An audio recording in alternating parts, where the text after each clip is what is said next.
All right, here it is. This is the rear door folding table for the 70 series Land Cruiser from GP Factor. This thing is pretty freaking sweet. Pretty convenient latches here on this fold down table. What I really like about it, the way they've designed the hinge system, you don't have those cables on either side here. This thing is expensive. I think I paid like 500 bucks for it. The build quality is there. You've got food grade stainless steel for the main tabletop. You've got a nice CNC and laser engraved bamboo cutting board. And then this back steel piece is powder coated. It's really nice. It comes with, I think these are M6s and rivnuts to basically mount up right here. So when it's all installed, boom. It fits that little recess perfectly, and it should look really sharp. And more importantly, be super functional.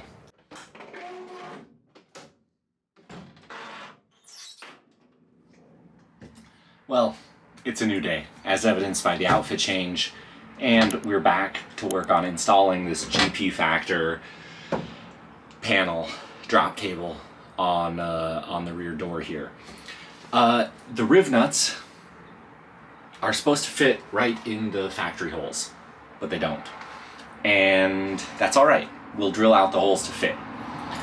To figure out what size drill bit to use here, we've got a couple of options. If I knew the manufacturer of this rivnut, I'd find the data sheet, see what the clearance hole they recommend is. Since I don't know the manufacturer of this rivnut and they can all be slightly different, I'm just gonna go ahead and take my calipers here and we're gonna measure. And we're gonna measure right around the lip there. So we're, I don't know if you can see that. Yeah, we're right up at the widest point, and we're at 9.77 millimeters. So I'm gonna do the closest drill bit that I've got, which is a 10 millimeter. You know, also the nice thing about having to remount these holes a little bit is it actually saves me a step here, which is pulling off these factory clip retainers. They're plastic, they've been painted over. They're a pain in the ass to get out of there. So we're gonna avoid all that, and we're just gonna drill them out at the same time.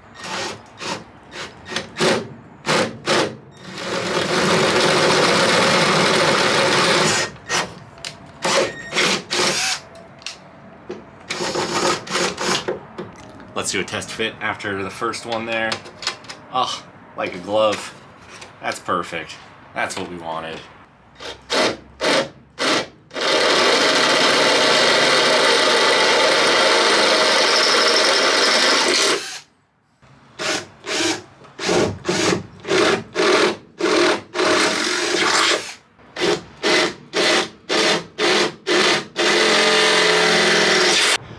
After you've reamed out your holes, you're going to want to make sure you go ahead and deburr those edges.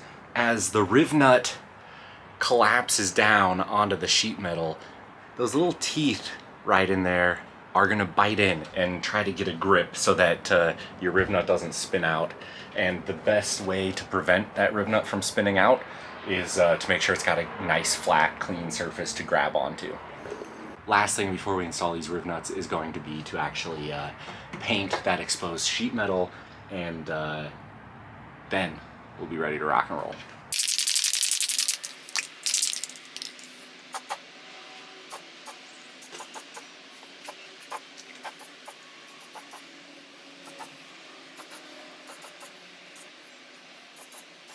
Alright, now this here is the rivnut setting tool. This is just a cheap little kit off Amazon. I like it because it comes with a whole bunch of different sized, I think these are called arbors, depending on the type of rivnut you're using. I've got the M6 arbor installed on the tool right now because we're using M6 rivnuts.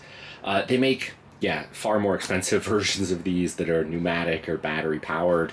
But if you're only setting a couple of rivnuts, then this cheap manual Amazon kit is a pretty good deal. And I'll show you real quick how the tool works. Alright, so you can see the motion here when the handles are out wide like this at this obtuse angle. You've got the full thread of the arbor exposed, and then as you clamp down, that gets pulled back into the tool, and that is exactly what allows you to set these rivnuts. So if I grab just a spare M6 here, the way this works is you thread it with the arms open, you thread it onto the tool until it bottoms out, and then except I don't even have the, okay, so thread it all the way on until it bottoms out like that. And then if you watch, while I close the handle here, oh, well, the action happened outside of the frame. That's all right.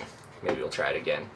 It clamps down and sort of mushrooms out. So you imagine if you have that seated on a piece of sheet metal, then all of a sudden,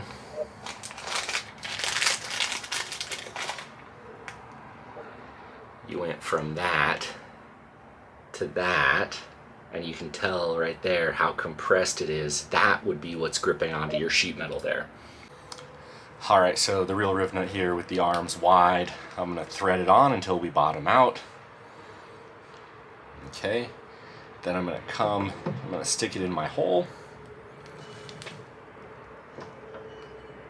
And then I'm gonna squeeze until we stop. And then if I unthread here,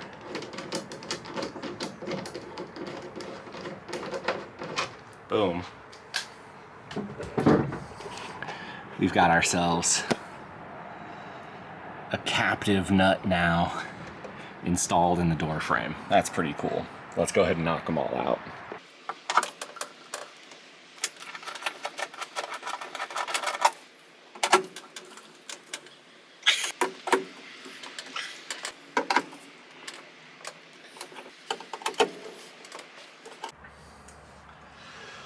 Alright, time to bolt this sucker up. And now in a lot of applications where I was doing something like this, I would put some Loctite or some thread lock on the bolts themselves. However, when I'm using rivnuts, I tend to avoid doing that just because the worst thing that can happen to a rivnut is that it loses its grip on the sheet metal and spins out. Then you just have a constantly rotating nut and bolt, and unless you can get your hand behind it to hold the rivnut, which in a case like this you wouldn't be able to, you're going to struggle to get it apart, and then once you get it apart, you'll have to drill out the rivnut and reset it, and it can just be a nightmare.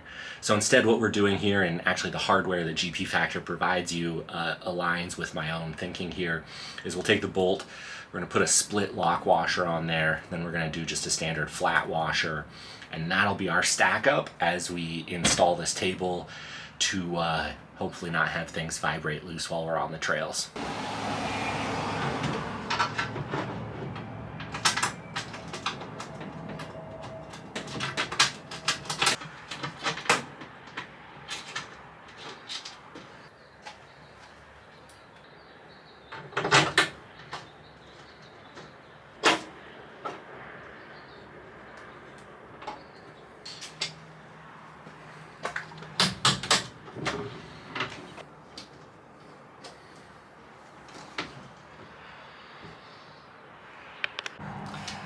Alright, we managed to get all 8 fasteners started in their rivnuts, and now we're going to break out the big guns and just drive them home.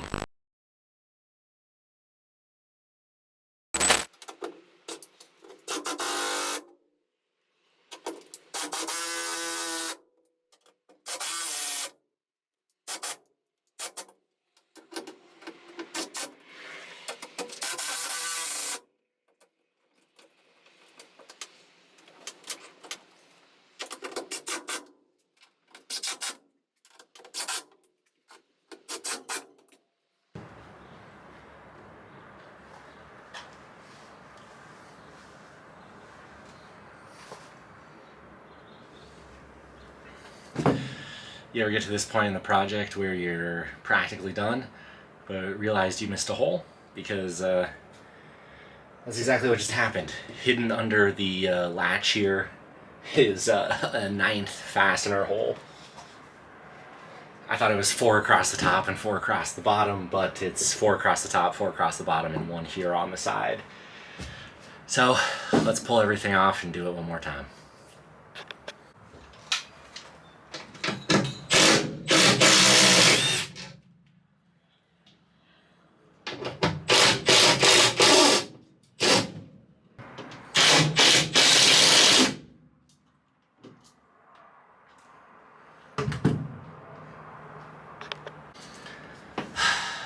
Well, y'all,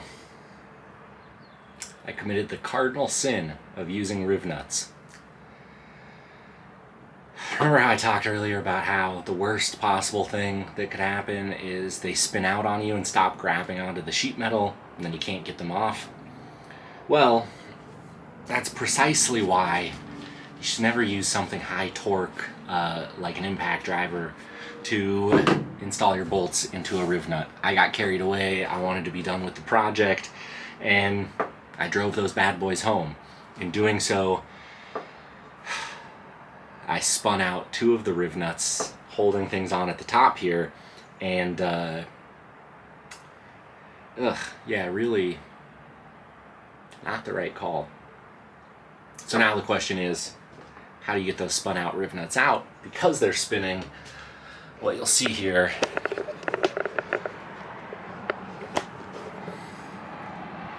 is that,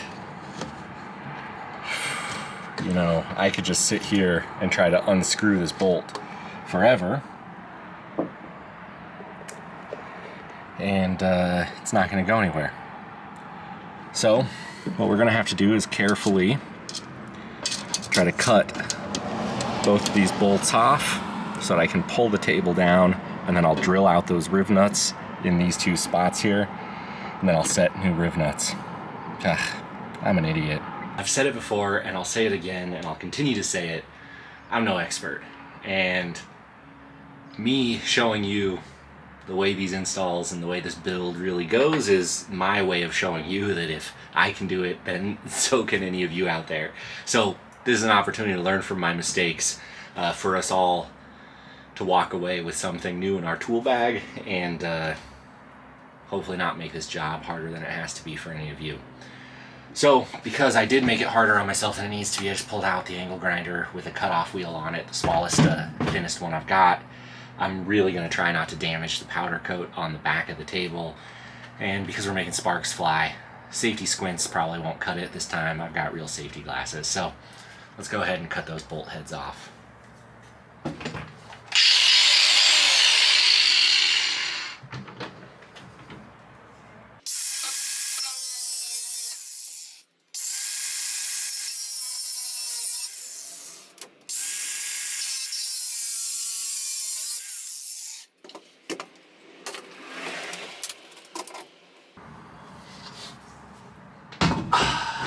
Alright, table's off. Here's what we're working with. See how that whole rivnut there is just spinning? That is what you don't want to have happen. Well, we are back. Day 3 of what was supposed to be a quick project.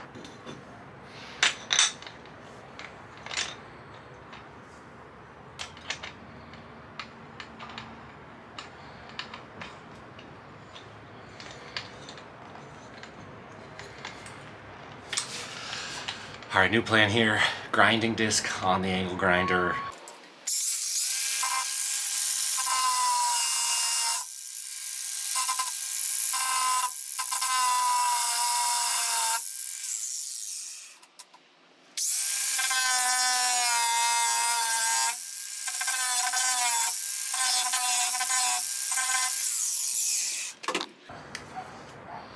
Well, I overshot it a little, but it's alright. This damn thing's gonna come out one way or the other.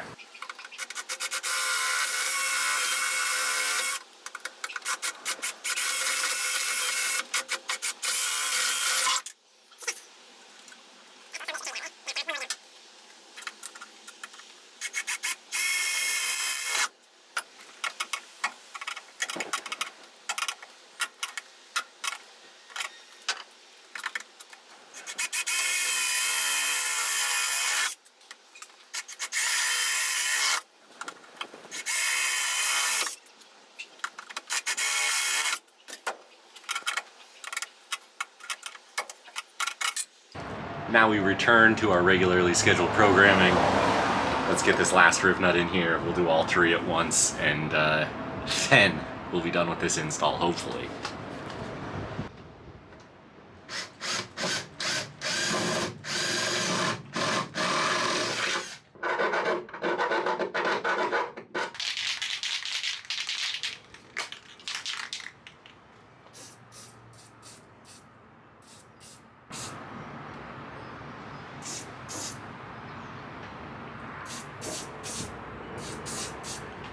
Rivnut setting tool back out.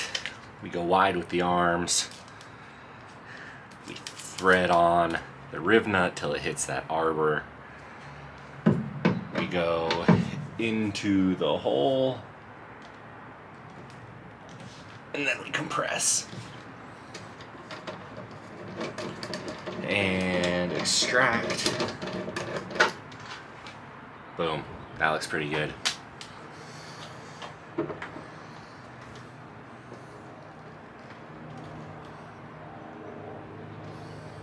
Now this one I am a little worried about because that hole got a little mangled thanks to yours truly being an idiot. Story of my life. We'll go ahead and stick the rivnut in there anyway, and if I can't get a bolt in there, it's probably not the end of the world.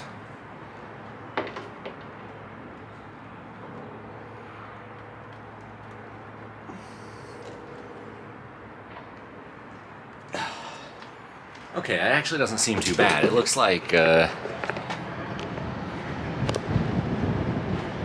got a good bite on there. I feel good about that. All right, let's get this mounted.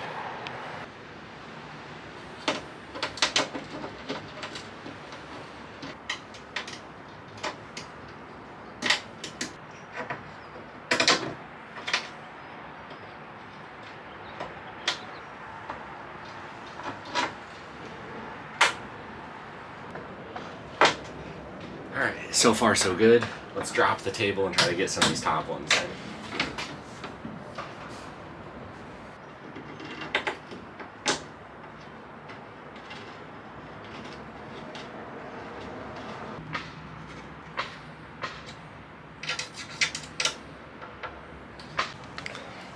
Now you see the key this time. What I didn't do last time is take my time. No power tools. We're not going to over torque things. We're going to be real careful. And we're going to keep those rivnuts intact here. Sometimes the key to a project being finished successfully is just patience.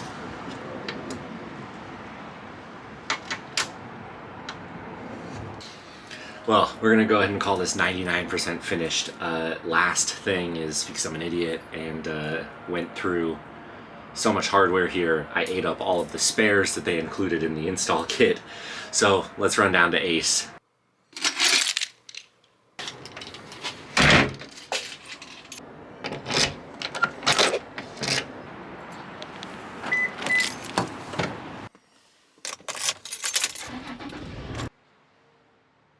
Should be this guy, stainless, socket cap screw, button head. Let's see what we got. That looks like the ticket right there. M6 by 20 millimeters. Uses a 4mm hex wrench. That's exactly what we were doing. $1.59. Charging an arm and a leg. Alright, back in action with that last bolt. Now we're cooking with gas. Again, we're going to go on lock washer, flat washer. Well, let's send this bad boy home.